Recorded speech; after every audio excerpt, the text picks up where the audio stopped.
welcome to another edition of Marquette in Motion. We're your hosts, Morgan Minster and Amber Krieg. On today's show, we'll be reporting on some of the new classes offered at Marquette in the second semester, telling you about conference large group speech, answering your questions in You Ask, We Answer, and as always, updating you on Marquette sports and events. But first, Brooklyn Moore is here to tell us who she'll be interviewing this week for our weekly senior interviews. Who is it this week, Brooklyn? I will be interviewing senior Erica Timmerman. Thanks, Brooklyn. I'm sure that we're all looking forward to that interview later on in the show. Well, I've been looking forward to this next week of school. We'll finally be in the second semester. You're right, Morgan. Tuesday will see the start of the second semester for our students. But on Monday, all of the teachers will be at school for Professional Development Day.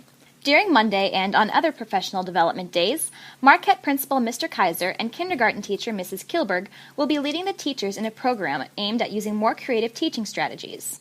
The session will be based on the book Teach Like a Pirate by Dave Burgess, a creator of several educational seminars.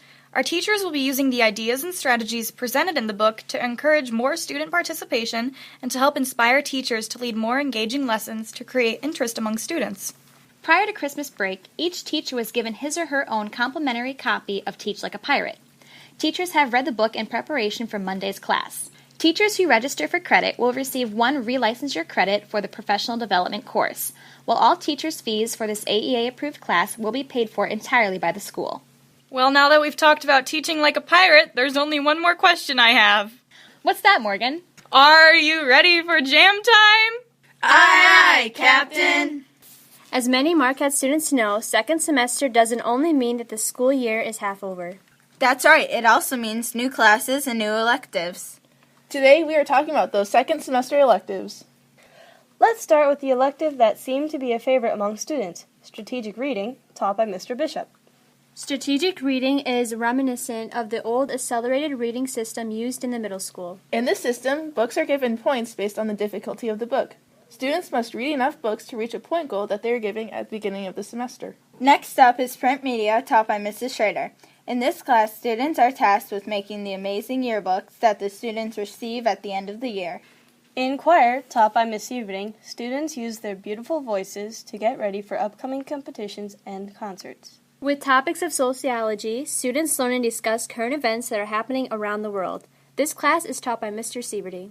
In financial math, taught by Mrs. Moore, students learn the ins and outs of money management, a useful skill to know after high school. In probability and statistics, Mrs. Storm teaches students how to calculate, as the name implies, probability and statistics. Mr. Hollinsby teaches students the skills needed to be good leaders in the elective leadership.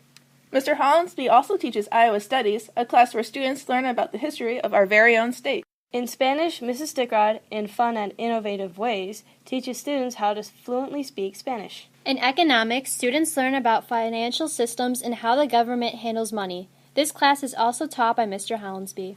Contrary to popular belief, our generation doesn't know everything about electronics, as proven by Mrs. Moore's Computers 1 and 2 classes. Those electives teach students programs such as Excel, Access, and Word, as well as keyboard shortcuts.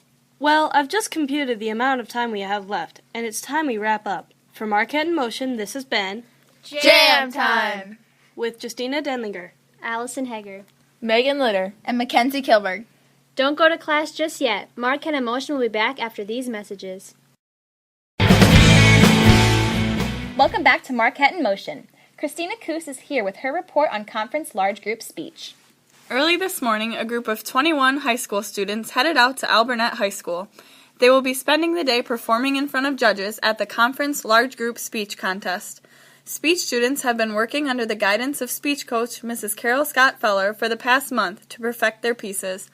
Groups of 2 to 6 people work together to perform a variety of different pieces. This year, we have groups taking part in the categories of musical theater, ensemble, and group improvisation.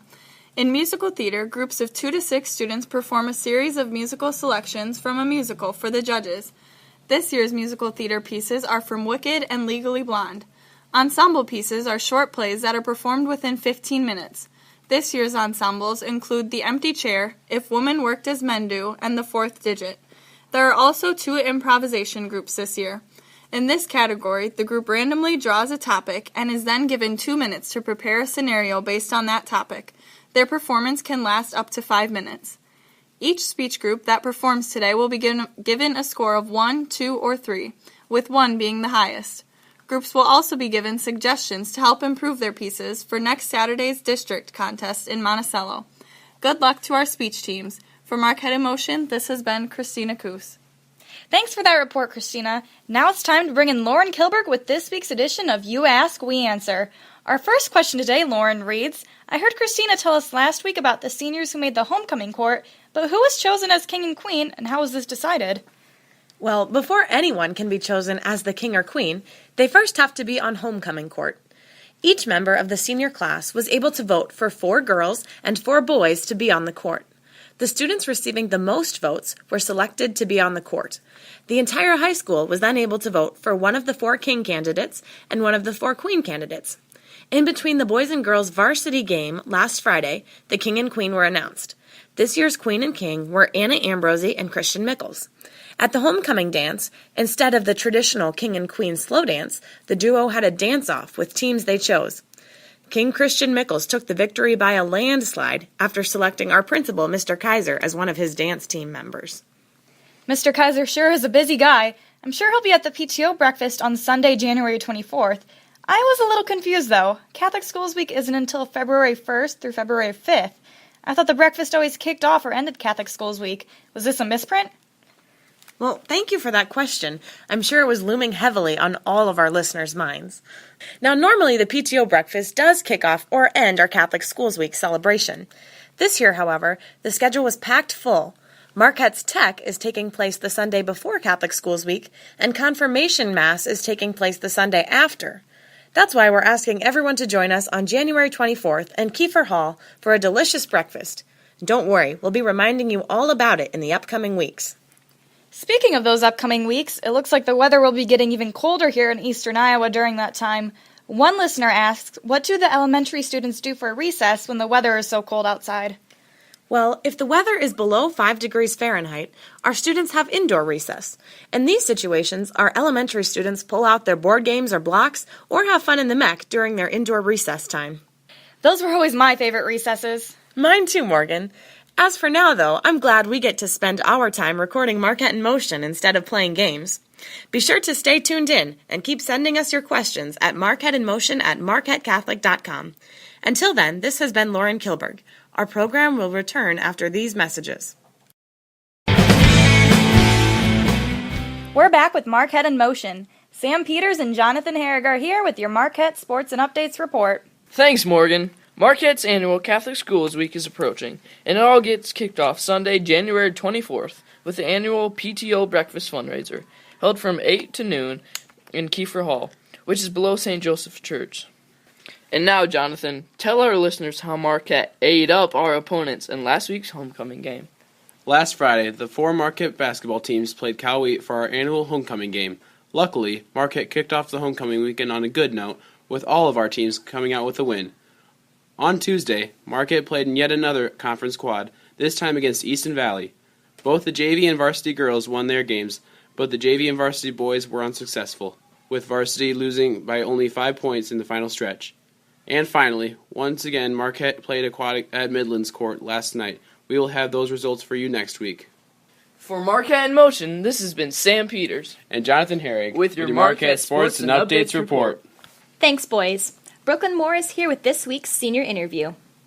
Hello, everyone. I'm Brooklyn Moore, and this week I'll be interviewing senior Erica Timmerman. So, Erica, between playing in the sub-state volleyball game and performing in the fall play, you've had quite a busy first semester. Can you tell our listeners what's on your agenda for your second semester? I'll be participating in group and individual speech, the spring musical, quiz bowl, archery, and also soccer later in the semester. That sounds like fun. So, you mentioned archery before. Have you had any meets yet? Yes, I have. How did that go? They were good. I improved from the first one to the second one. That's good. Well, I'm sure you're a big asset to your team. Not only your archery team, but your other teams too, including your quiz bowl team. How has quiz bowl been doing so far? Good. We got third place at the Clinton Community College Quiz Bowl competition and second place at the Prince of Peace competition. Wow, good job. Well, your extracurricular activities may be heating up, But homecoming came to a close a week ago. Your last homecoming. Try not to cry on me here, but what's your all-time favorite moment from homecoming week out of your 4 years in high school? Mine was at the dance itself. It was being hypnotized because I always could remember what happened to me after the dance. Oh yeah, that's right. You were hypnotized. What do you remember from it?